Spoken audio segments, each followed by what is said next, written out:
foi tirar tudo. Uhum. Olha bem, eles iniciaram o ministério com Deus o quê? Primeira coisa o quê? Deus não dando, mas tirando tudo.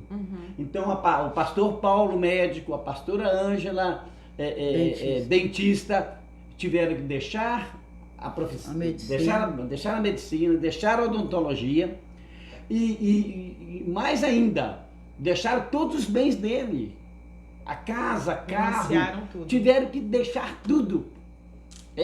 Isso que foi o começo do ministério, não foi o receber, mas o dar. Que bênção, né? E ali, pastor Paulo fez, então, por ser algo, era o tom de Deus, pastor Paulo fez ali as provas com Deus, né, com relação ao ministério, e um ano de jejum, né, amor, e coisa, e Deus respondendo ele gradativamente, e o mais interessante, Deus passando para ele todos os aspectos de como seria o ministério, os instrumentos do ministério, tudo de maneira bem detalhada. Fantástico. Então a gente vê aí, e quando a gente ouve ele falando, assim, a gente vê como veio o que? Veio do coração de Deus para a igreja. O livro Aprendendo a Orar com a Bíblia, que a gente ora ele, né, é fantástico, porque como ele dá a direção de tudo. Exato. As orações específicas, então não tem desculpa para você falar, eu não consigo orar uma hora, eu não sei o que falar em uma hora, né? Falta tempo, né? E falta tempo. Para faltar então, tempo. Você passa várias semanas para você ler o livro todo, com todos os motivos de oração, com todos os propósitos. E quando o Gideão ele entra dentro da torre, pastor, e aí vem o outro e bate na porta, né? Porque o horário já venceu, né? Aí o Gideão fala assim, mas eu nem comecei, acabou meu horário. E por quê? Porque quando o Gideão está, vamos supor, de 9 às 10, o de 10 chega e bate na porta, ele não, nem comecei, já terminei. Já tá me impedindo, né? Então a gente vê que o Gideão, ele começa tanto a ter esse costume, que 1 hora para ele começa a ser pouco. Por quê? Por causa da intimidade e a revelação do céu que Deus ministra no coração. E o mais lindo também, pastor, é que quando ele lê a palavra ali dentro da torre, a palavra limpa o Gideão, revela o Gideão. Deus, é a preocupação de Deus, né? O cuidado de Deus é se revelar ao homem. E isso é muito lindo, é muito gratificante e vale a pena. Vale a pena ser um Gideão. Vale a pena ser um Gideão. É aquilo que o pastor Josias disse. É árduo, mas o Gideão, ele não é porque ele quer ser um Gideão, é um chamado. Gideão chamado. Quem Deus não tem chamado não aguenta, né? Quem não tem, não aguenta, não porque suporta. Envolve muita questão de você adentrar realmente no mundo espiritual. Né? E muitos, na realidade, né? A própria história de Gideão nos mostra de maneira bem clara. A peneira passou de forma... Exatamente. 32 mil, 20 mil, 10 mil, depois 300. Foi uma peneira brava mesmo. Então Deus diz, não, é 300 mesmo que eu quero. É com 300, porque a glória é minha, a força é minha. É Deus dizendo isso ao homem. Mesmo. Então é muito importante o Gideão entender o que ele é, o chamado dele, o que ele representa. Então uma oração, ela tem um poder infindável, né? Quando eu sou apaixonado quando Jesus disse, em verdade vos digo que é tudo, meu irmão, tudo que ligados na terra, tudo, que é tudo. É tudo. Uai, o que é uai? Uai. Então assim, o que é tudo? Tudo é tudo. Não, e Deus volta ainda e fala, e em verdade vos digo também que se pedir alguma coisa, o que é alguma coisa? Também a mesma coisa, alguma coisa é alguma coisa. Então assim, Deus quer manifestar o poder dele através das nossas orações. A igreja tem que entender que ela é manancial de milagres. Nós somos embaixadores de milagres, manancial de milagres. Agora nós precisamos o quê? Abrir a nossa boca para orar.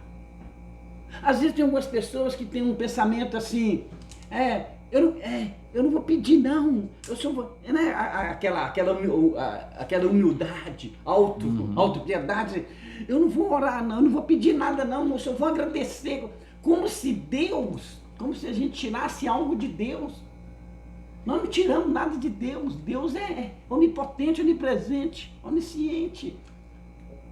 Então nós temos que orar para que haja milagres realmente, para que Deus se manifeste em nós. Deus não se manifesta na terra com anjos, Ele manifesta conosco, é a nossa oração. Não é anjo que ora para a gente, é nós que temos essa incumbência, esse poder. Então a igreja tem que entender isso, esse potencial que Deus colocou em nosso coração para representar Deus manifestar, né, a presença de Deus. Exatamente. O cristão tem que se voltar para isso, entender isso, o valor da oração, né? Então eu fico assim, eu fico até... E o Gideão, ele pode ter... É interessante isso aí. Ele pode ter aí, ser uma adolescente, como ser também um Gideão de 80, criança, 90 anos, né? Porque de repente nós temos aqui uma Gideão de mais de 80 anos na nossa torre, né? Na nossa, lá em BH, na Lagoinha, de 94 anos. Uau! 94. Fiel. E é tão lindo que ele é fiel. Ele vai na oração, depois ele vai para adoração, e ele senta, tira o sapatinho com muita calma, mas ele cumpre ali o horário dele. É muito maravilhoso. 94 anos. 94 A nossa aqui tem 81, 82. Acho que 81. E eu tenho o Gideão de 87, a nossa 89. Eu tenho de Linda. 85, 77. Então eu vejo a fidelidade. Gente, eu tenho o Gideão de 78 anos. Ela pega 2 ônibus para estar na torre no horário dela. E isso é lindo. A fidelidade não abre mão do horário dela. Não abre mão. Glória a Deus. Eu acho tremendo isso. O chamado, né? Ela é chamado. É algo sobrenatural. As pessoas não entendem que um ministério, né? Pastor, a igreja está crescendo, sei lá, está ganhando almas, mas a base da oração é muito importante. Exato. Porque é o alicerce, que é o que ninguém vê. Fundamento. Né? O fundamento da igreja. Muitas vezes eu falo, irmãos, o pastor fulano está bombando, a mensagem dele é uma... Pastor Abesso, mas ninguém sabe que o que está fazendo aquele pastor chegar nisso é uma irmãzinha que ninguém sabe nem o nome dela, mas ela está de joelhos dobrados, um irmãozinho lá com o joelho dobrado, orando, clamando pelo pastor, sendo cobertura espiritual sobre o pastor. E outra coisa, pastor Josias, todos nós somos frutos de intercessão. Isso. Alguém intercedeu por nós. Alguém orou por nós. Alguém orou Sem por dúvida. nós. E se nós estamos aqui hoje, é porque alguém pagou um preço de oração pelas nossas vidas. E isso é maravilhoso. Eu sempre falo, Senhor, eu sou fruto de uma intercessão. Então eu também quero gerar outras vidas. Amém. Eu também quero Isso gerar filhos em intercessão. Aleluia. Porque quando nós chegarmos no céu, né? Nós geramos filhos na intercessão, o pastor cuida. E o mais lindo com o reino é assim: um gera, nasce, outro cuida, e aí vai, né? Até alicerçar aquela vida para ela já começar a dar frutos. O fundamento da igreja é o Pentecostes. O fundamento, o nascimento da igreja é o Pentecostes. Então ali a igreja, ela nasceu de oração. A igreja nasceu de oração. De oração, nasceu Estavam da oração. reunidos, 120. Exatamente. Nasceu da oração. E a oração, eu acho que se eu ouvi foi de você, pastor. Alguém falou assim, que a oração é um marca-passo. É outro pastor que falou isso com a gente, né? Ele fala que a oração é um marca-passo do cristão. É muito mais ainda, a oração é o sangue que flui da cabeça aos pés. Então a oração é que mantém a vida. Mas o mais importante, pastor, que né, quando Jesus disse assim, olha, ficar em Jerusalém, até que do alto sejais revestido de poder, o que aconteceu? Ali não tinha só 120 pessoas, tinham mais de 300 pessoas, e no entanto só 120 permaneceram firmes, esperando a promessa se cumprir. Muitos desistiram de esperar a promessa se cumprir, e 120 permaneceram. Então eu vejo os Gideões como esses firmes, esperando e aguardando a volta de Jesus. Isso é muito lindo. Perseverar. Aquele que perseverar até o fim, esse vai receberá a coroa da vida. Ao que vencer. Então a gente vê que até ali em Jerusalém, Muitos foram levados para ali, mas só 120 perseveraram, esperando ali realmente a promessa de Cristo se cumprir. Então, um Gideão ele precisa ser perseverante. Perseverante. Essa palavra perseverança, eu gosto muito dela, que Deus, o Espírito Santo falou no meu coração sobre essa palavra, né, a própria raiz da palavra, né? Perseverar, perseverança, ou seja, perseguir a herança. Então não há perseverança vazia. Aí eu espero acontecer, eu tenho... Não! A perseverança do cristão é perseguir uma herança já conquistada. Aleluia. Já está conquistada, ela já existe. Então o papel nosso... É perseguir, ir atrás, né? Não desistir. Já está conquistada, ela é real. Mas Jesus conquistou. Mas eu preciso tomar posse dela. Exato, é apenas tomar posse, irmão. Então isso é fundamental, entender isso, que a perseverança nossa é algo que nós estamos lutando por algo vazio, não, por algo que vai acontecer, não. Nós estamos lutando por algo que já aconteceu. Amém. Que é tomar posse dessa riqueza da herança de Jesus. Muito bom. Né? Muito Amém. bom mesmo. Nosso desafio, no geral, que é perseverar, o próprio Jesus falou, né? Aquele que perseverar até o fim, né? Exatamente. No mundo tereis aflições, mas tem bom ânimo. Exatamente. Né? E aquele que não perseverar, eu não terei prazer nele. Pois é. Então, o nosso desafio é esse. A oração vai ser, eu acho que a oração vai continuar sendo o grande desafio do que é ser igreja. Né? Pelo menos lá na questão Brasil, né? Porque você pega um oriental, né? Quando ele aceita Jesus, um judeu quando aceita Cristo, né? É uma cultura diferente da nossa, dependendo do tipo da cultura, eles oram, né? Muito mais, né? Um coreano, por exemplo, quando aceita Jesus, quando tem uma experiência com Deus, é fantástico. Tanto que eu tenho sonho, qual o sonho que vocês têm assim de conhecer outros lugares assim? Tipo assim, de conhecer vocês dois como homens e mulheres de Deus, né? Apaixonados por missão, por oração, por pessoas, né? Fiéis. Qual que é o sonho que a senhora tem assim junto, do casal viajar junto assim? 2 lugares assim que seria muito interessante para a vida espiritual de vocês. Literalmente, né? Todo cristão sonha em Israel, né? Conhecer Israel. Vocês não conhecem ainda? Nós não conhecemos ainda Israel. E na realidade Está a assim, caminho. Está a caminho. está a caminho, né? Amém. Cremos nisso em nome de Jesus. Amém. E realmente assim, eu tenho um desejo muito grande de conhecer os Estados Unidos, né? Sei que a minha filha está lá, né? Então eu tenho um sonho de conhecer lá, porque ela fala: mamãe, aqui é um lugar muito bom e tudo. E eu tenho vontade, toda a vida eu tive vontade de conhecer os Estados Unidos. Fora outras nações, Colômbia, eu sou apaixonada com o pastor Francisco da Colômbia, tenho vontade de conhecer Colômbia, Venezuela. Eu quero conhecer tudo.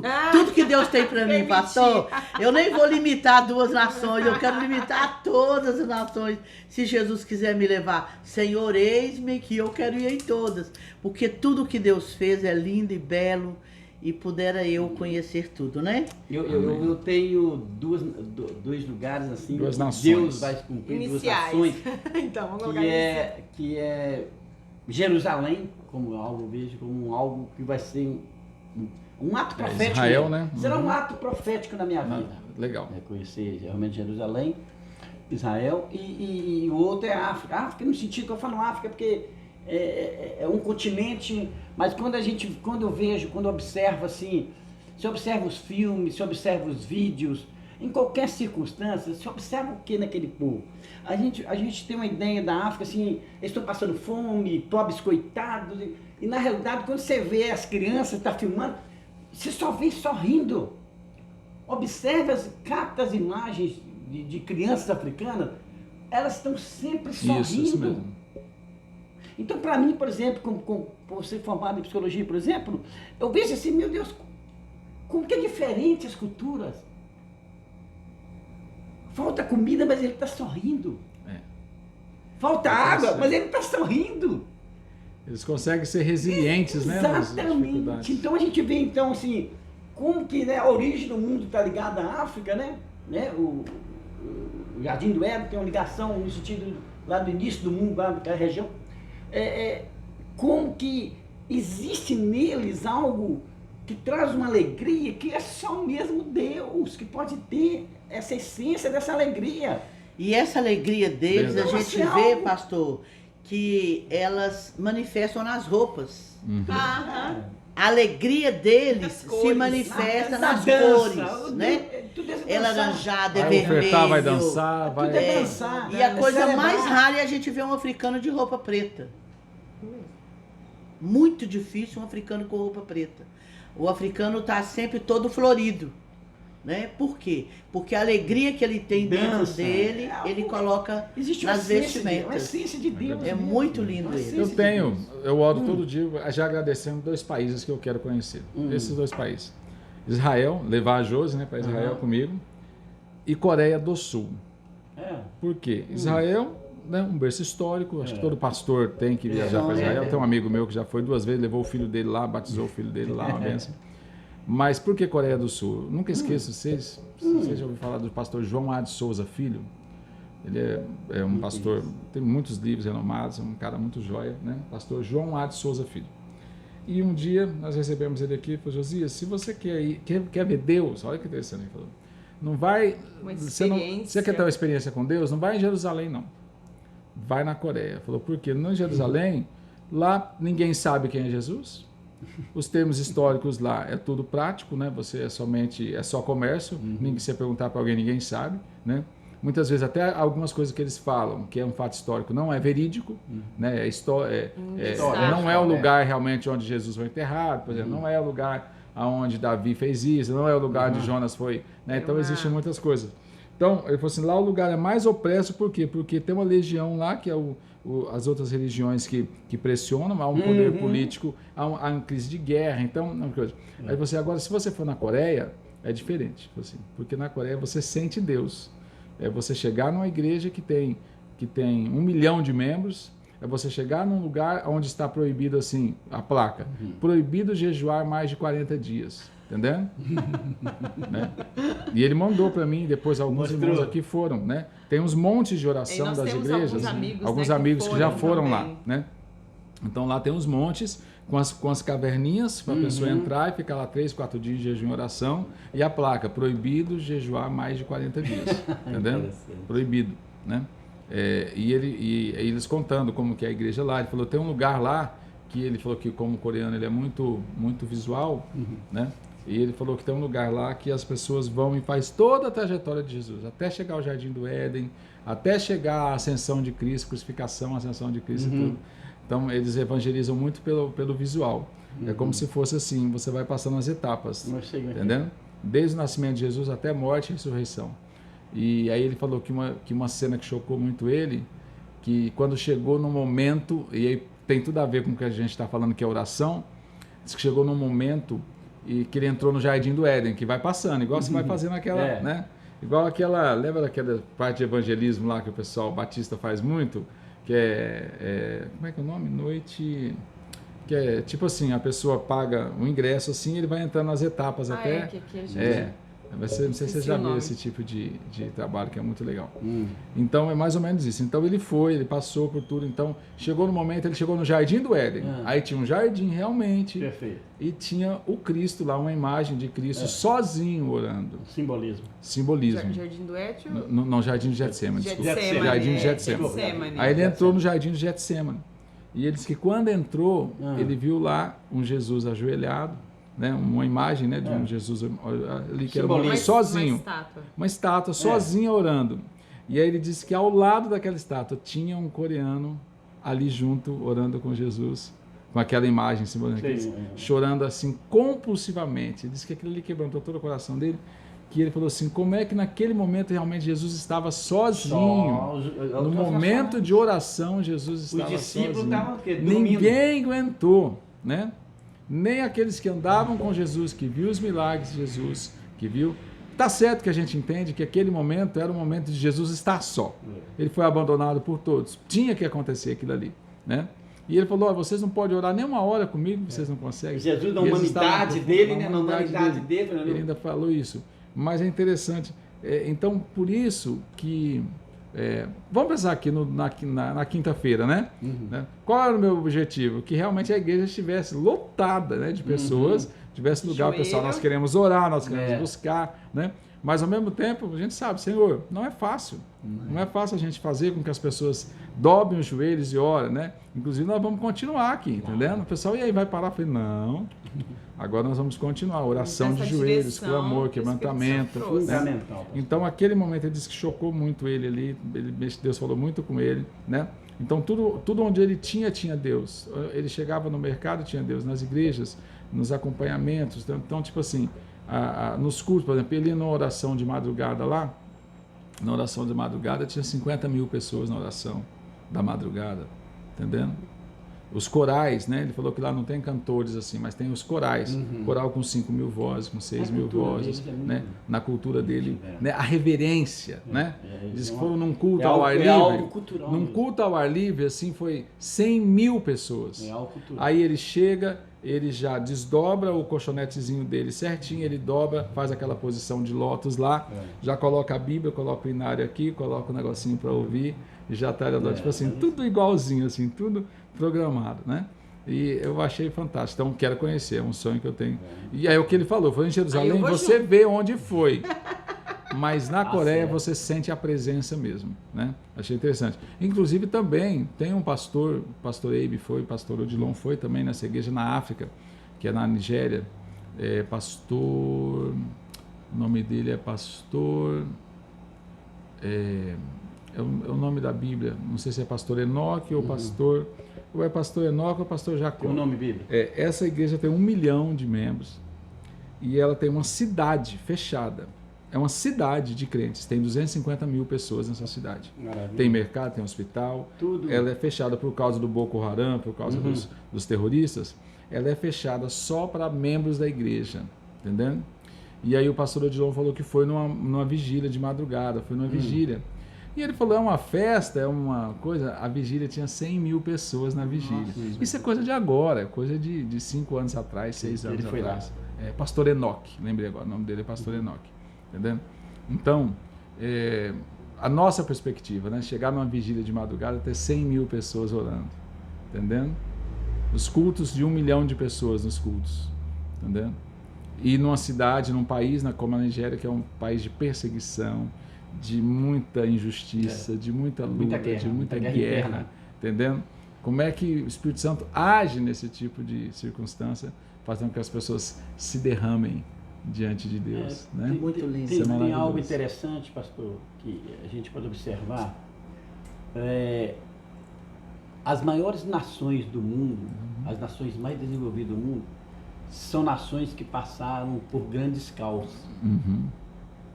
Então, as nações que tiveram guerras internas, foram destruídas e restauraram, então cria-se uma cultura de quê? Do sentido de deles saberem renascer com o sofrimento, com a morte, com a tragédia. Então a gente observa isso nessas culturas, porque são culturas que já viveram muitas guerras, então eles sabem, eles dão valor à restauração, ao renascimento das coisas. Nós, brasileiros, realmente, a gente tem muita dificuldade, porque nunca perdemos, né? Nós somos descobertos como um paraíso, sabemos que temos toda uma condição de uma natureza realmente... Viver no paraíso, mas como o pecado entra no paraíso, estraga tudo. Isso, então, eu vejo assim, o Brasil realmente como, talvez, nesses tempos atuais, como um celeiro de missionário, de coisa. Por quê? Porque para a gente aprender com a diversidade, o ser humano, ele só aprende na diversidade. Se você pega lá Deus no início, né? A terra era sem forma, mas tudo vem num caos. Então o caos faz com que o homem se transforme. Se aperfeiçoe. Né? Eu costumo dizer, né, quando a gente faz o curso de batalha espiritual, que o meio mais fácil, né? O mais fraco do homem chama-se prazer. Então, é o mais fraco. Então, se o diabo ele procura exatamente trabalhar isso, e ele trabalha isso onde? Ele trabalha isso nos sentidos humanos. É verdade. É o prazer aos olhos, é o prazer aquilo que você toca, é o prazer aquilo que você que você, no paladar é o prazer no que você ouve. Então, assim, o diabo trabalha muito com essa estratégia de colocar o prazer para o mundo.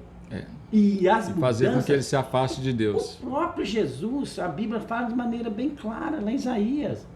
Homem experimentado no sofrimento. Isaías 53 está lá. Jesus.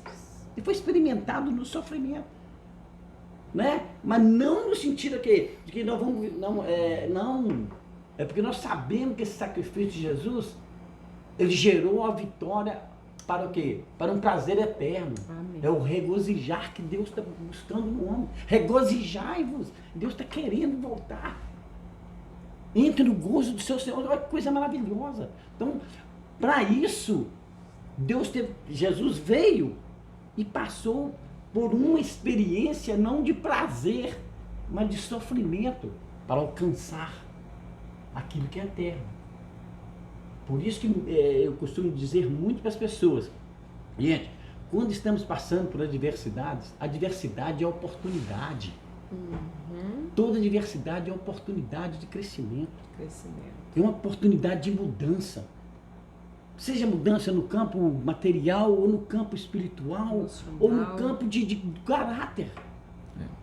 Nós temos que ter essa noção. No final, oração é a chave. Exatamente. A oração é a chave que abre a janela do céu. Gente, acabou o nosso tempo. Foi muito bom. Foi bom demais, Nem obrigado. percebemos. Foi bom demais, tá? Esse tempo, ficar registrado esse momento. Nós agradecemos. E sempre que puderem, vocês sabem, podem contar conosco. E a gente vai estar juntos aí. E você quer implantar torres de Gideões de oração 24 horas na sua igreja, né? Tem que ter a aprovação do seu pastor, tem que fazer o curso. O link está na descrição aqui, tá bom? Deixando também os contatos do pessoal que está conosco.